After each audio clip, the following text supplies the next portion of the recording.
let's talk about you, pal, because I feel like I've been doing a lot of talking recently. Yeah, well, I have not seen Naruto, so Yeah, I don't know if you're ever going to actually watch Naruto, but absolutely not. Speaking of new experiences for you, talk about your latest YouTube video that you just posted. Yeah, well, a couple weeks ago, I didn't know what to do. I was like, I don't know who I want to listen to next. Yeah, because your whole thing is you listen to discographies of artists and then you rank their albums and yeah. And I was just, I've been doing it for 2 years now, and I was for the first time I was like, man, I don't even know who I want to do. So I decided, all right, well, let me post a video just like, hey, subscribers, give me an album to listen to. And I don't know, who knows, we'll have a little contest. I'll rank them all. Whoever comes in first place gets a full ranking. Whoever comes in first. And I made it clear. I was like, yeah, give me some stuff. Like, if you have something that's not metal or rock, like, big ups on that. And man, the variety I got 20 albums, but in this 20 albums, yeah, like, there's a bunch of shit. Like, did you expect that many people to respond to? Not really. I was expecting like 10, but I got like the 17 in the first day, which is nuts. Yeah, because I don't think either of us have had that level of interaction online quite yet. Yeah, man. So I got 2 Kanye West albums. I got 9 Inch Nails, Radiohead, Paramore, Humble Pie, Death Grips, Elvis Costello, Elton John, Can. An experimental band from Germany. I got a band called Goodbye to Gravity, where they're all dead now. I'm sorry. So an eclectic. Yeah, Billy Joel, Peter right. Gabriel, Primus. I got. God, I don't even know. So a lot of stuff. And a lot of people that you would never heard anything from ever, because like I'm sure you're aware of Kanye West and you're aware of Paramore and Billy Joel and Elton John, but like who are some artists that like you would literally never heard anything from? Never heard. Invisible. It's a band from Argentina. Okay. And it's like a prog band that's in like Latin. Oh dang. And that was actually pretty goddamn good. Really? Not gonna lie, I actually kind of really liked it. Okay. But yeah, Can, like I said, just this weird experimental krautrock is what they call it. Krautrock, yeah. Like sauerkraut? Yeah. Yeah, it was like a band from Germany, but the singer is Japanese. And It's not at all what you're thinking. I don't know what I'm thinking, honestly. I mean, it sounds very interesting on paper, but I can only imagine what it sounds like on the ears, like in real life. Yeah, man, it's weird. It's very, very interesting sound. And yeah, the Goodbye to Gravity. Basically, it's a band from somewhere. Mm-hmm. But they only have 2 albums, and the day the second album was released, they were holding like a release party, like a show. And the place caught fire.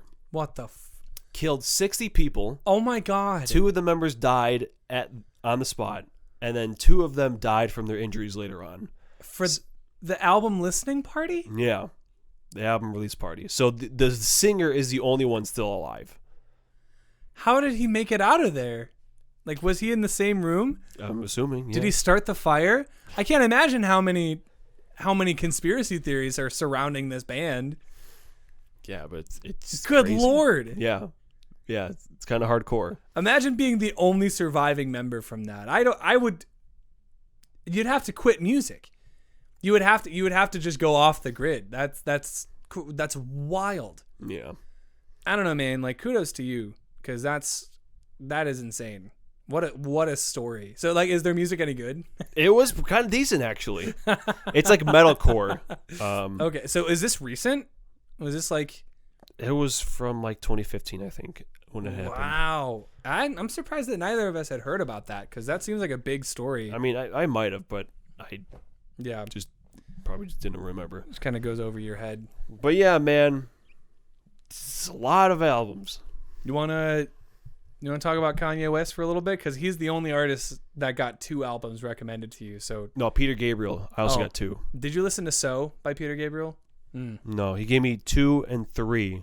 Scratch and Melt, as they're called, because this Joker, his first 4 albums are self-titled, so they're all just called Peter Gabriel. That's right. So people give them nicknames based on the cover, because 2 has like scratch marks, so they call it Scratch, and then 3, like his face is kind of like distorted, so they call it Melt. Okay. I don't know what 1 and 4 are called, but American Football, the same thing. I got one of their albums too, and all of their albums are just called American Football. Well, and you had heard all of American Football before, right? Yeah, I got a couple who I've already been through, like them and Riverside. I've heard already. Yeah, American Football, they're fun. I want to hear what you think about Kanye West, because you're not a rap guy. Like, you're not really a hip hop guy.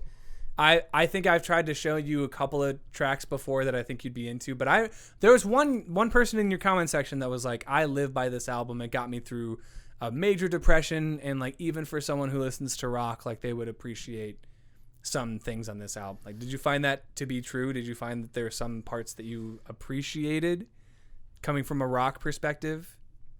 No. I hated. Well, one of them I absolutely hated. My Beautiful Dark Twisted Fantasy. I hated that album. Like, it made me angry. Because what was the other one? The Life of Pablo. Yeah. Which admittedly wasn't the worst thing ever. Okay. But Dark Twisted Fantasy was. And that's weird for me, because from what I understand about Life of Pablo is that, like, Yeezus is kind of the album that he got significantly more experimental with, because I listened to Yeezus because it was one of like the top albums of that year that it came out, and then Life of Pablo came out, and I remember listening to a little bit of that, and I was just very confused. I didn't know what was going on with his samples and stuff, but it seems more out there. So I don't know, maybe it does make more sense that you'd like that one as opposed to the straight up hip hop rap one. Yeah, because that one has Power on it. And Power is the one that samples King Crimson. Yeah. And I think century schizoid man. That's a disgrace. An absolute disgrace. Ugh. First of all, I think my biggest problem with like rap and stuff is the whole idea of sampling. Cuz frankly, I think it's just stealing. That's all I see. I'm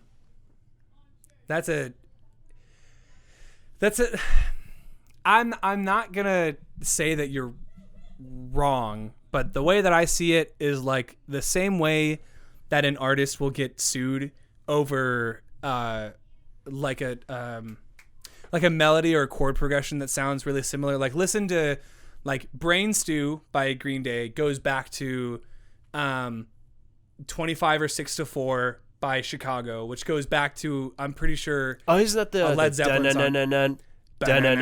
Yeah. Yeah. And so like there are so many instances in music where like ideas are almost 100% one for one copied. And like for me, I've learned as, a person who writes melodies and stuff that sound very similar to other artists as well. Like a lot of times it's it's not intentional. But what's so interesting about like rap and hip hop producers specifically is they'll take sounds that they think is really cool and they essentially like repurpose them, and they recontextualize them. So it almost reminds me of like fair use, like on YouTube when someone is trying to defend a copyright choice or a claim because they used footage from someone else's movie or like bits of songs from like someone else's, thing. Most of the time it's transformative. Will I admit that there are some samples that are straight up just like from that, like there's an Eminem song, Stan, which uses a Dido song as the melody, and I forget what that name of the song is, but it's the tears gone cold and wondering why, and like her original song or their original song, I'm not sure, is the melody is not changed, the chord progression is not changed in Eminem's version. Oh, do you mean like Can't Touch This, where it's the same thing as Super Freak? Yes. Kind of like that situation. Yeah, because Can't Touch This uses that was before sampling was like you could pick it off of a laptop, and it was like most of the time an artist in the room will like play the actual music, like Gangsta's Paradise that uses Stevie Wonder song from the album As. I think it's just called As, but it's the one that's got Sir Duke on it. That's a double album. Great album. Yeah, sometimes they get permission from the artist to do that, and a lot of times it's transformative. So I don't mind sampling, and a lot of times I think sampling is used in really, really cool ways. But yeah, that might be what that person in your comment section might have mentioned. How like they're because there are guitar riffs in that, and like the drums that are sampled like I'm pretty sure is from the original song. But sampling is That's just my thing, because like I'm looking at like the Wikipedia article, and I go into like the personnel section and like the writers, like there's like 10 fucking people on one song, and it's so hard to like figure out like who's this actually coming from. Sure, because when you get an artist, you listen to an album from like Rush, those 3 guys wrote everything. Yeah. And then you listen to a rap album, and there's like 40 writers all over this thing. Yeah. And it's like, who am I even listening to? Yeah, and I think that might just be a testament to... Because it does... Surprisingly, like, it doesn't only happen in, like, rap or pop, or even, like... Yeah, it happens a lot in pop, too. But yeah, there are some rock bands that will, like... They don't write their own music, either, and it's just, like, they perform it. And it's like... I used to think like, man, what a shame. Like, what is this person doing not writing their own songs? But I think there was a whole Family Guy episode where I think Stewie was really, really obsessed with a certain artist, and I forget what her name is. But the whole episode, he's trying to like find her. Miley Cyrus, I think. No, it's an older woman. Oh. And I think like...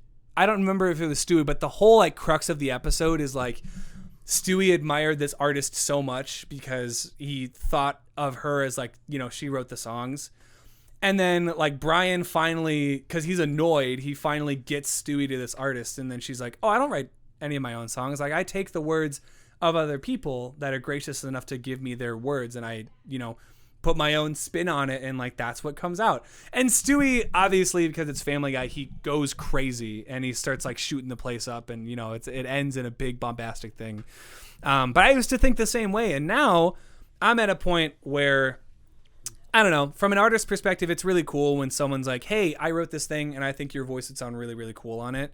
And a lot of times, like on especially like rap and hip hop albums, like you'll have the producer and then you'll have the people that wrote the original, like sometimes they include the folks that like came up with the beat, or sometimes they, there's a lot of people involved because a lot of rappers are just like single people.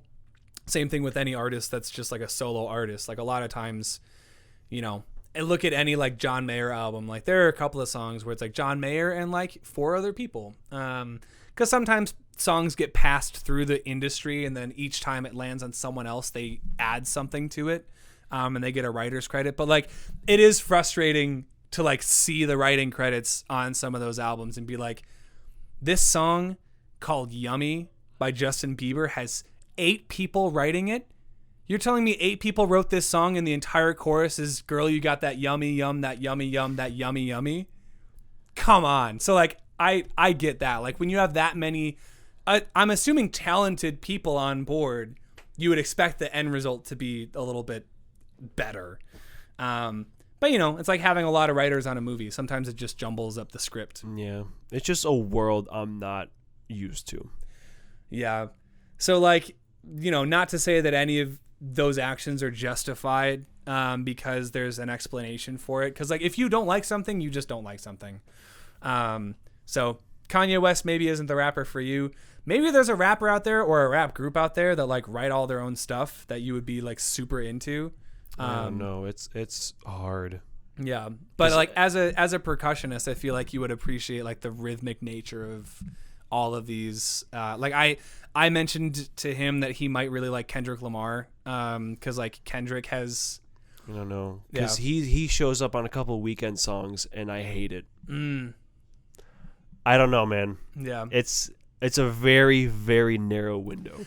And that's how I feel like with country too. Like, because I really like Casey Musgraves, but for the most part, I don't really like country. So every genre, it's gonna be like you find a little pocket or a little like artist, you know, a window that's just small enough for you to. Like, I don't listen to a whole lot of like religious music either, but Reliant K, they're technically, you know, like Christian pop punk. So going to see them was a little awkward because I felt like scrutinized for not believing in God. But, you know, that's just... Like, what if your mom's listening? My mom doesn't listen to the... No, I swear on these. She doesn't listen. She's not going to listen to the Too Bad We Didn't Get Into Cars podcast. And she's like, what are you doing with David later? And I'm like, nothing. Or I tell her I'm recording the podcast, and she's like, how long is it? And I say, like an hour and 5 minutes long. She's like, I'm good. I'm glad you're having fun. So... You know, I think that's all of our friends. I think Anthony is the only one who actually watches these. Yeah, Anthony. Shout out to you, man. Shout out to Anthony, dude. We're gonna have you on one of these days because you know he's a fun guy to talk to. He's got a lot of very similar interests. So if there's ever a point where we need to talk about like a movie or a TV show or like specifically like superhero, he's our guy. So we're gonna have guests on eventually. We're gonna have to figure out the mic situation. Yeah. But you know. We like doing things together with our friends.